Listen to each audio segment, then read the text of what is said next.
Ok, hierso gaan ek nou gou vir julle wys hoe om alerts in te sit op jou kaart.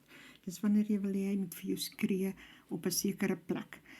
Jy gaan hierbo na Create Alert en dan klik jy waar jy, dan sit jy die prys in waar jy 'n alert wil hê. Sê nou maar ons wil hom nou daar op 64,800 hê, dan sit ons nou net hier in 64,800 en Create.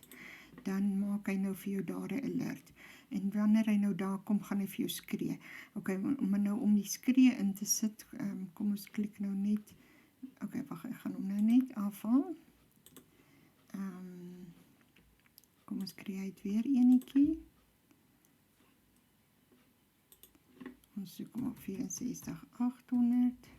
Dan hier by notifications, hier aan die onderkant, klik, haal al hierdie boonste goed uit, anders maak hy vir jou soke pop-ups hierso, en jy soek nie dit nie, want dit bla vir jou op jou kaart.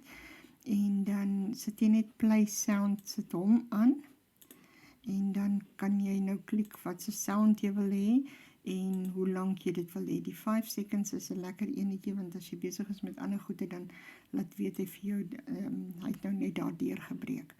Alright, dan create jy hom daar, en dan wys hy nou vir jou daar, hy gaan daar wees. Nou, wanneer jy hom wil afhaal, kan jy net so klik en jy klik op die X, of jy kan hier na die regterkant toe gaan, hierso is die alerts. Nou, ek het op die oomblik 3 alerts hierin, hierdie een wat ons nou net gemaak het is hierso. Nou, as jy hom wil af hê, jy kan daar klik, of jy kan hom hier op die dingetjie remove. As ek nou daar remove druk, dan sê yes, dan bly, dan hom nou heeltemal afgehaal.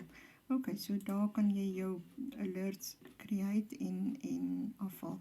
Alternatiefelik kan jy net regs klik op 'n plek en add a alert, en hy sit hom presies daar waar jy hom geklik het, en jy kan net create druk.